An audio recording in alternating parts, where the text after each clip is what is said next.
다들 한 주간 잘 지내셨는지요? 오랜 여행을 마치시고 돌아오신 교우님들도 계시고 또 좀 편찮으셨다가 또 이렇게 오래간만에 뵙는 그런 교우님들도 계십니다. 이렇게 매주 정기적으로 자동적으로 돌아오는 주일이니까 그냥 이렇게 예배드리는 게 당연하겠거니 이렇게 생각할 수도 있겠지만 깜짝깜짝 놀라게 하는 그 뉴스들을 접할 때마다 이렇게 온 교우가 온 한자리에 앉아서 이렇게 예배를 드릴 수 있는 것도 다 지금까지 지켜주시고 보호해주신 그 하나님의 은혜라고 생각이 됩니다. 오늘은 전 세계의 교회가 종교개혁주의로 지키고 있는 주일입니다. 영어로는 Reformation Sunday인데요. 이는 1517년 10월 31일 독일의 사제 마르틴 루터가 그 비텐베르크 대학교 교회 정문에 95개 그 조항을 붙여 넣으면서 당시에 부패했던 로마 카톨릭교회 그 도전장을 던진 그런 날입니다. 여기 지금 PPT에도 보이고 있는데요. 그 옛날 학교 다닐 때 세계사 시간에 배웠던 거 혹시 기억나는지 모르겠어요. 그 중세 카톨릭교회에 많은 그 문제점들이 있었지만 특히 베드로 성당을 대성당을 짓기 위해 당시 그 교황이 레오 10세가 그 면죄부를 판매한 그런 타락상까지 보이자 루터는 도저히 참을 수 없어서 이를 비판했던 것입니다. 그래서 신학 교수기도 했던 루터는 그 이후에 여러 저서들을 통해서 그 개신교 프로테스탄트 신학의 초석을 넣는 중요한 개념들을 정리했습니다. 집약하면 다음에 세 가지 구호로 정리될 수 있습니다. 이 세 가지 정도는 우리가 한번 상식적으로 알아야 될 것 같습니다. 첫 번째는 오직 믿음만으로, 라틴어로는 sola fide, 영어로는 only faith. 두 번째로는 오직 은총만으로, sola gratia, only grace. 그리고 마지막으로는 오직 성서만으로, sola scriptura, only scripture. 그래서 루터는 정말 오직 성서와 믿음과 은총만으로 구원을 받을 수 있지 당시에 그 성서나 믿음보다 교황 등 그 제도권이 더 우위됐던 그런 많은 문제점들을 비판하고 오직 그리스도의 은총을 통해서만 우리가 구원을 받을 수 있다고 한 것입니다. 이렇게 독일에서는 루터를 중심으로 해서 개혁운동이 일어난 반면에 한편 스위스에서는 쯔빙글리, 혹시 들어보셨는지 모르겠지만 쯔빙글리의 반항자라는 뜻의 프로테스탄트, 오늘의 개신교를 일컫는 말이죠. 프로테스탄트 개혁운동이 일어났습니다. 또한 제네바에서는 칼뱅 또는 한국에서는 칼빈이라고 소개된 그 칼뱅의 세속적 신학운동이 꽃을 피웠고요. 칼뱅의 제자였던 낙스는 스코틀랜드로 가서 개혁교회 신학을 전함으로써 스코틀랜드 장로교 전통을 심었습니다. 이렇게 유럽을 중심으로 일어난 종교개혁운동은 우리가 세계사 시간에 배운 대로 그 중세의 그 암흑기를 깨뜨리고 프로테스탄트 개신교를 탄생시켰고요. 사회 문화적으로는 르네상스, 문예 부흥의 새 시대를 가져왔습니다. 그런 의미에서 오늘은 우리 개신교의 생일, 탄생일이라고도 할 수 있고 또 우리가 개신교 대학교에 속한 교회로서 이곳에 예배드리는 것은 그 역사를 거슬러 올라오면 바로 이 루터의 종교개혁부터 시작되었다 이렇게 생각할 수 있습니다. 그래서 2년 뒤인 2017년은 종교개혁 500주년을 맞아 세계 곳곳에서 개혁의 의미를 되새기는 여러 행사들이 계획되어 있어서 참 기대가 되는데요. 저는 최근에 한 아티클을 읽으면서 그 루터에 대해서 조금 다른 면을 발견하게 됐습니다. 우리가 흔히 생각하는 대로 마르틴 루터가 95개의 조항문, 반박문을 탁 만들어서 비텐베르크 대학 교회 정문에 탁 쾅쾅 박으면서 뭐 역사를 뒤집는 그런 개혁을 시작했다고 그런 생각을 할 수가 있는데 이것은 어떻게 보면 그저 역사적 상상력에 불과했다는 주장입니다. 루터의 반박문을 증명하는 유일한 문서인 요하네스 슈나이더의 육필 원고를 살펴보면 다음과 같이 적혀있다고 합니다. 1577년 루터는 엘베 강변 미텐베르크에서 대학의 오랜 관습에 따라 모종의 명제를 논쟁용으로 제출했으나 너무나 조심스러운 형태라서 누군가를 비방, 중상할 의도를 찾아볼 수 없었다. 즉, 이 요하네스 슈나이더의 그 육필 원고에 따르면 종교개혁은 어떤 가톨릭 체제에 대한 급진적인 도전에 의해서가 아니라 조심스러운 형태로 촉발되었을 것이라고 보여지는 것입니다. 즉, 루터가 어떤 제도를 개혁하고 로마 가톨릭 교회의 정면으로 도전장을 던지고 프로테스탄트라는 거대한 어떤 기구를 만들겠다라는 의도가 아니었고, 단지 자신의 양심에 비추어서 하나님 앞에서 자신의 그 진정성에 따른 그 행위에서 올바르지 않다고 생각하는 것들을 그저 담담하게 적었다고 말할 수 있겠습니다. 세계 역사를 어디를 살펴봐도 제도 자체를 바꾸기 위한 종교개혁은 거의 없었습니다. 오히려 내면의 자유가 억압되고 신앙의 자유가 억압되고 진리가 왜곡될 때 그 하나님의 말씀에서 비추어 이를 자연스럽게 깨닫고 행동으로 나왔다는 것입니다. 즉, 진리의 빛에 눈을 뜨는 안으로부터의 변혁이 먼저 일어났다는 것입니다. 그런 의미에서 종교개혁은 1517년 루터에 의해서 시작된 일회적인 사건이 아니라 역사 속에서 진리의 말씀에 눈뜨는 사람들에 의해서 끊임없이 계속됐다고 말할 수 있습니다. 그래서 정작 루터를 파문시켰던 로마 가톨릭도 이 프로테스탄트들에 의해서 자극을 받아서 신앙개혁이 일어났습니다. 그래서 그 일례로 현대 영성의 근간을 이루는 그 유명한 이냐시오 영성운동이 그 무렵에 일어났으며, 이 성 이나시오는 우리가 잘 알고 있는 예수회, 제스위트, 그 예수회를 창립했습니다.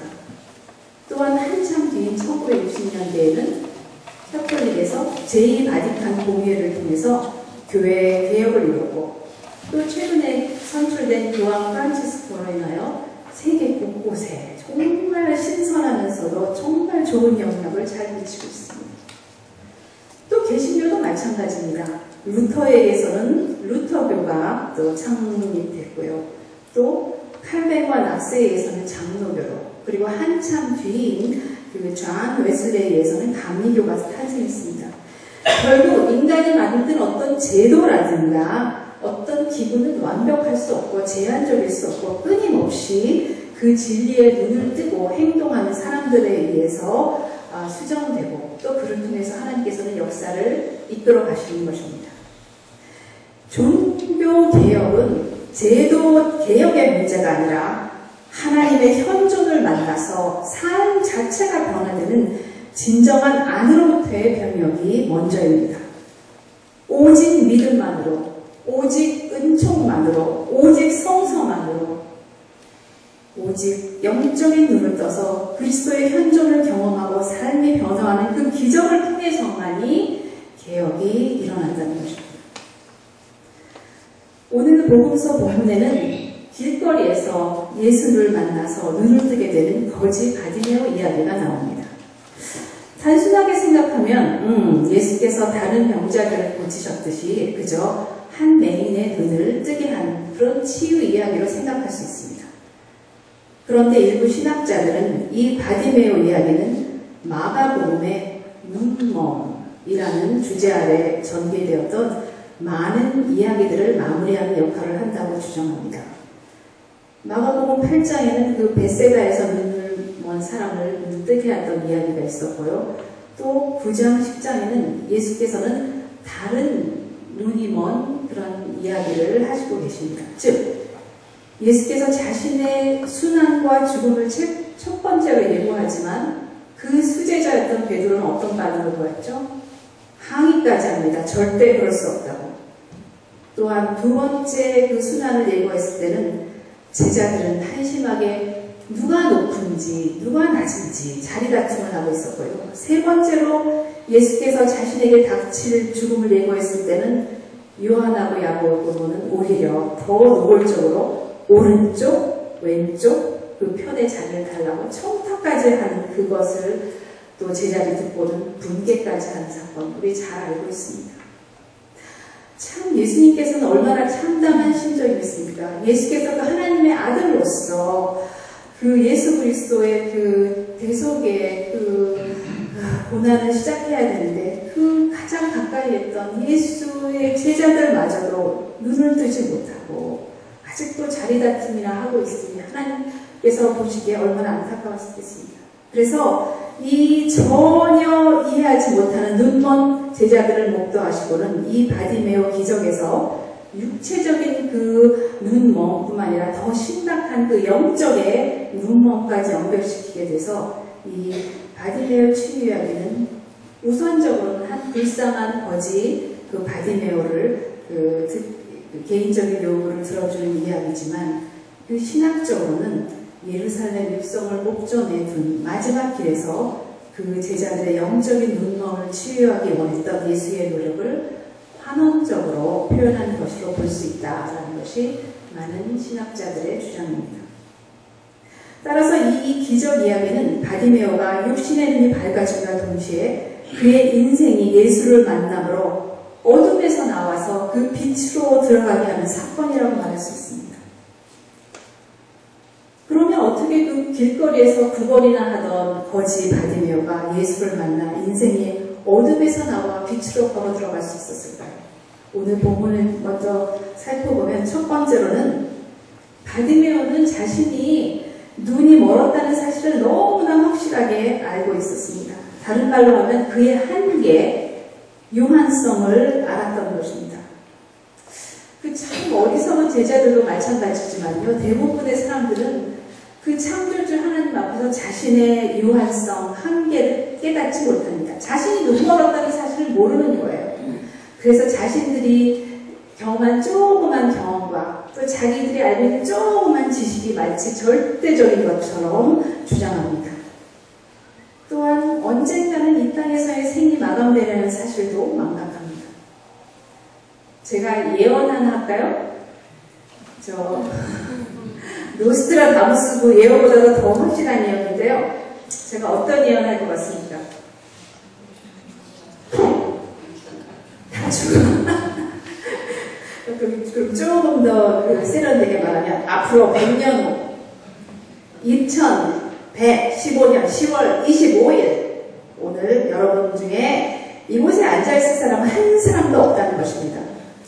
우리는 혹시 예수님과 함께 지내면서도 예수 그리스도를 알아보지 못했던 그 어리석은 제자들처럼 우리 자신이 눈먼 것을 깨닫지 못하고 그저 기독교라는 제도 속에 속해 있으니까 아니면 교회 안에 있으니까 라고 생각하면서 우리가 너무 눈이 떠 있다고 착각하는 것은 아닐까요? 오늘 구약성서 본문 6개는 어리석음을 깨닫는 한 인간의 고백이 나옵니다.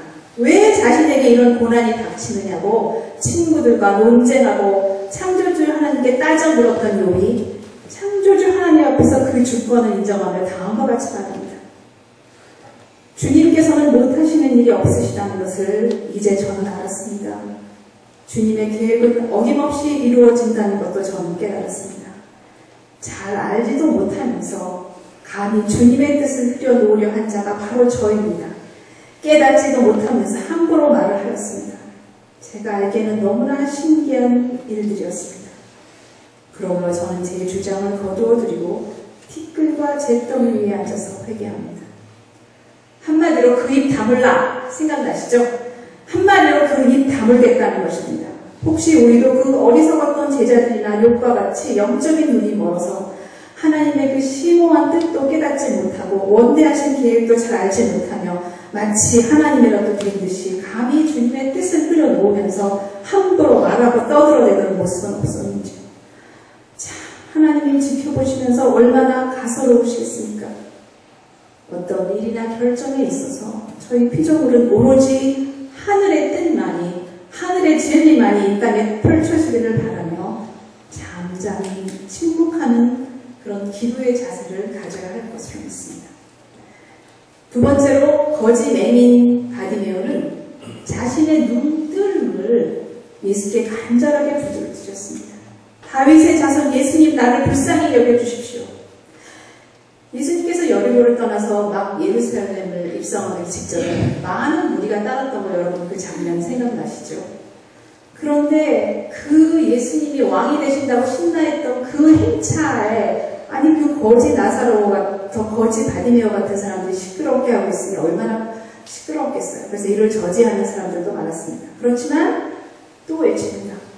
나를 불쌍히 여겨주십시오. 내가 다시 볼 수 있게 하여 주십시오.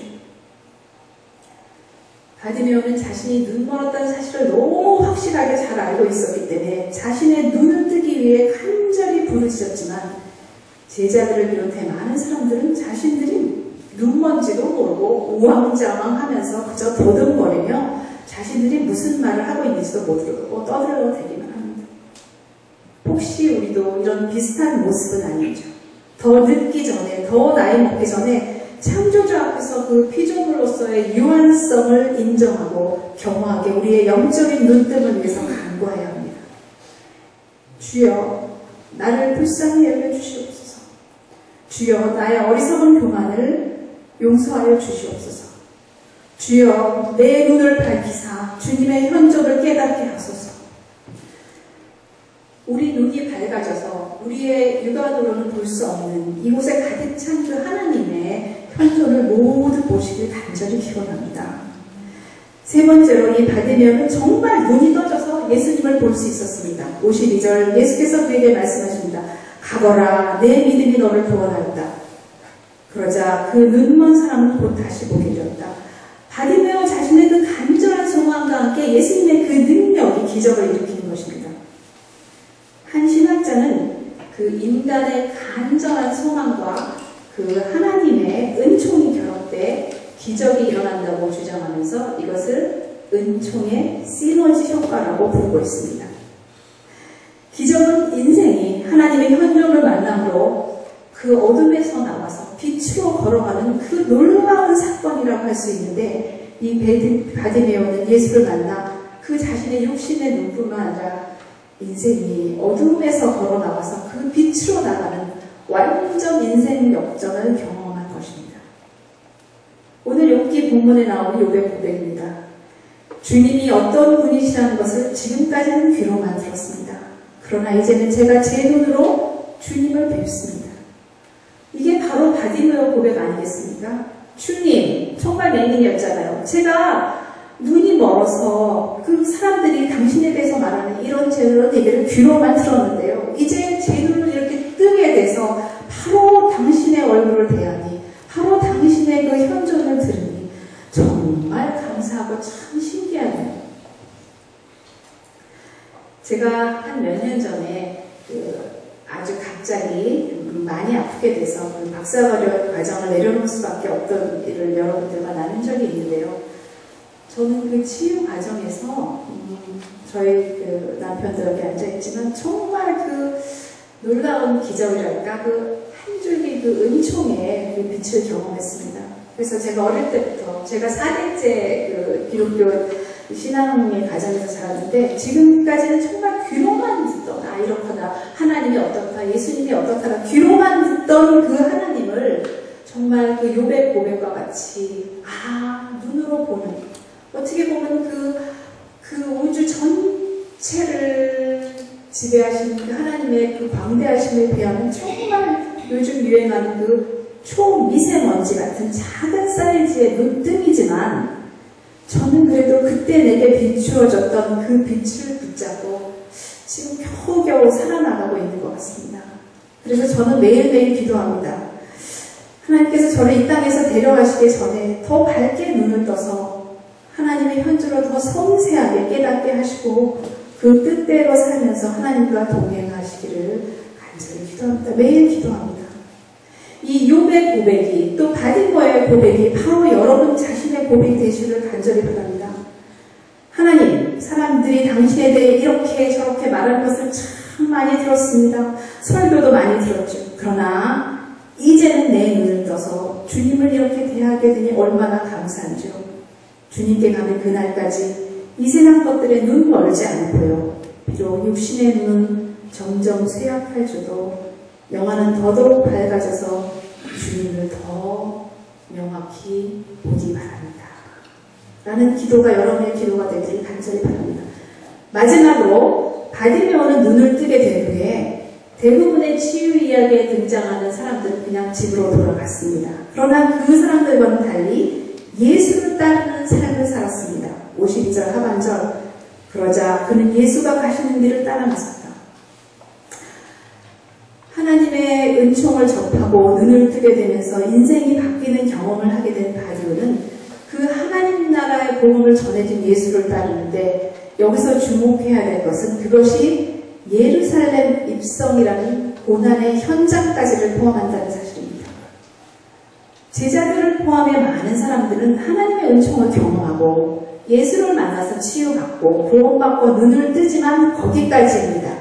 내 입맛대로 나 좋은 거 받았을 때 좋은 말씀, 또 떡과 생선을 주실 때는 예수를 따랐지만 막상 예수가 선포했던 그 하나님의 진리를 실천하는데 고난이 따를 것 같을 때는 제자들부터 도망갔습니다.